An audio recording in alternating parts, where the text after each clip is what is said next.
Olá, amigos. Hoje eu falarei de Michelangelo, em particular de um aspecto da Capela Sistina, do teto da Capela Sistina, e, mais particularmente ainda, da cena na qual o nascimento de Adão, a criação de Adão, é flagrada por esse grande mestre da pintura renascentista. A Capela Sistina, essa bela arquitetura que todos veem, tem esse nome em homenagem ao Papa Sisto IV. E ela abriga, como acontece na maior parte das igrejas, tanto do período medieval quanto do renascentista, do maneirista, neoclássico, barroco, não importa, colonial. A igreja sempre foi muito didática. Como a maior parte da Europa era analfabeta no século XVI, ao longo de toda a Idade Média, a igreja lançava a mão do recurso visual, da pintura como instrumento de construção do discurso, em particular da catequese, da formação catequética do devoto, do fiel, do católico, não é? E a Capela Sistina é um exemplo típico disso.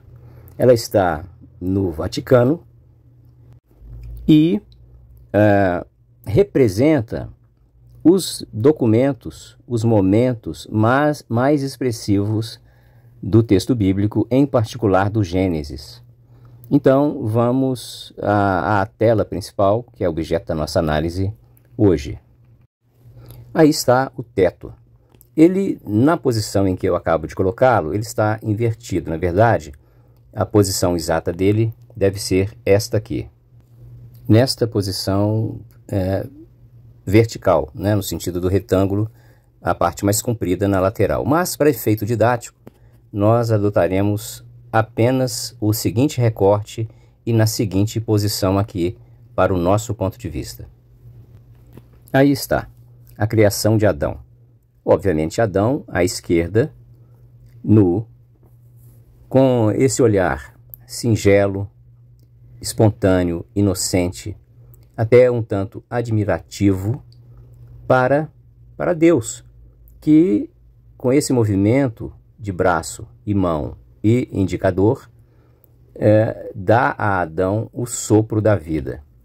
Acontece que nós estamos diante de um pintor renascentista, marcado pela experiência da anatomia.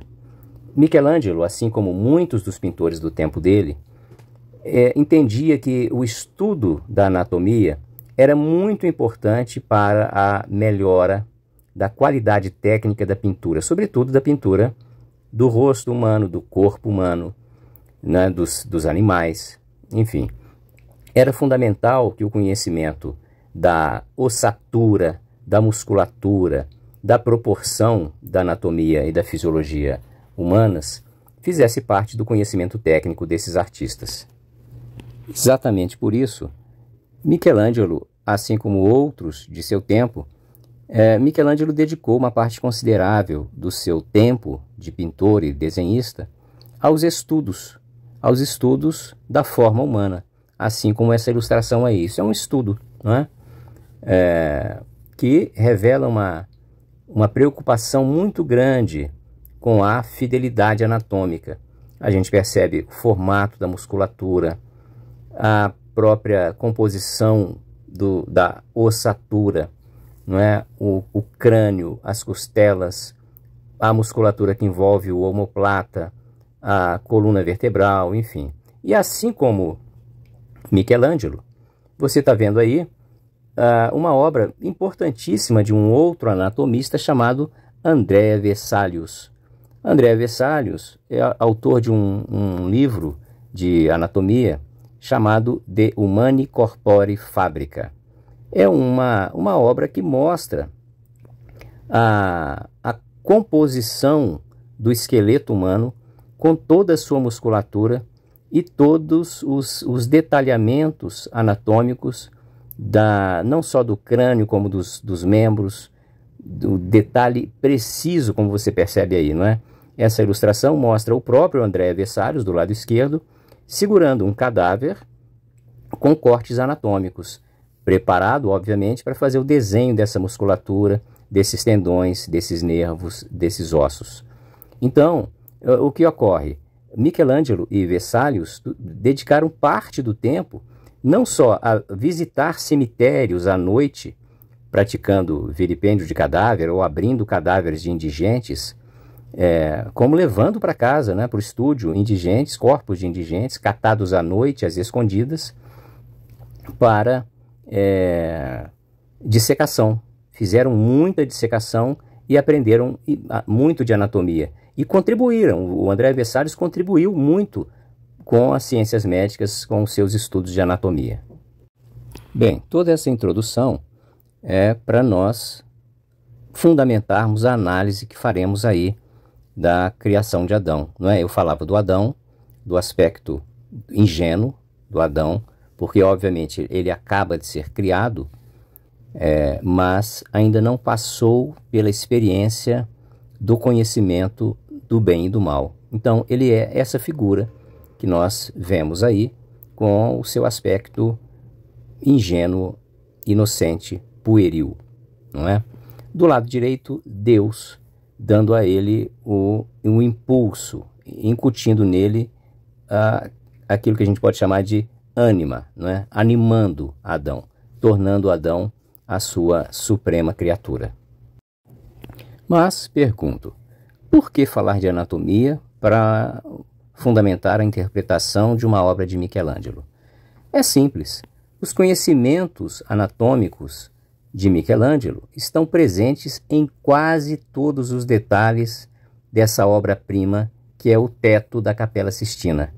E particularmente na criação do Adão, nós temos esse detalhe do lado no qual Deus se encontra, que nos anos 90 foi apresentado, foi estudado por um médico como um recorte do cérebro humano.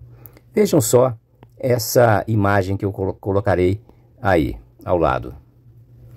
E me digam, por favor, se estes cortes do cérebro humano não têm alguma relação visual com a imagem do Michelangelo posta abaixo.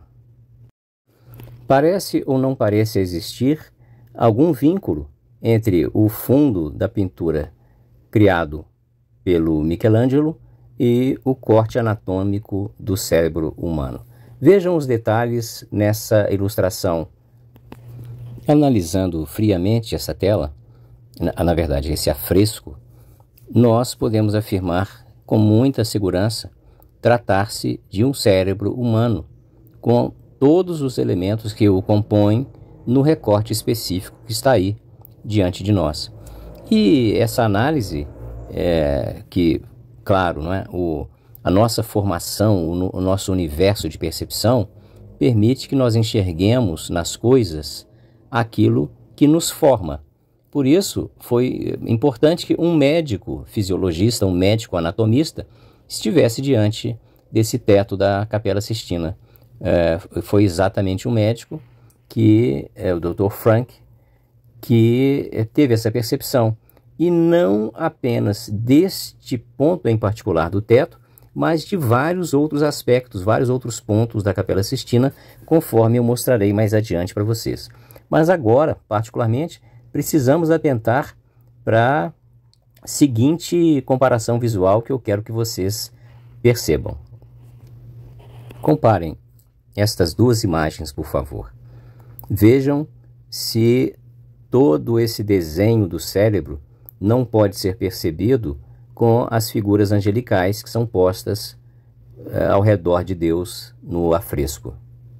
E vejam, maior detalhe, com estes riscos que destacam, por exemplo, na parte superior, o sulco central, na parte inferior, a glândula pituitária ou a artéria vertebral, a medula, o nervo óptico, não é? Há todo um tracejado que nos ajuda a perceber os aspectos anatômicos do cérebro do interior do cérebro a mostrar para nós esse conhecimento de anatomia que Michelangelo tinha. Não é incrível observar tudo isso? Não é bacana perceber que a tela em si mesma não é fruto apenas de uma inspiração ou de um talento, mas sim de todo um esforço técnico, um planejamento, uma intenção racional, uma intenção cerebral que determinou todo o planejamento global dessa importante obra chamada Capela Sistina. É incrível, não é? E o mais interessante é observar que esse aspecto da fisiologia humana, da anatomia humana, está presente também em outros pontos da Capela Sistina, conforme você verá na seguinte imagem. Observe. Veja agora nesse detalhe da imagem da Sibila, no canto inferior, ao lado da perna da personagem, essa imagem que representa a imagem do manto, esse ponto, dessa parte do manto, que representa com certa precisão de formato e volumetria a imagem exata de um coração. Repare o detalhe. Agora veja esta outra cena da Capela Sistina e note mais uma vez neste manto a exatidão de forma em relação a este órgão do corpo humano. E, como estes, há outros. Há pelo menos uma dezena de pontos de possível sobreposição ou correlação ou paralelismo com órgãos do corpo humano. Gostaram? Espero que tenham achado a análise interessante, a ponto de quererem compartilhar e curtir, enviando o link para seus amigos. Um grande abraço a todos, que Deus os abençoe.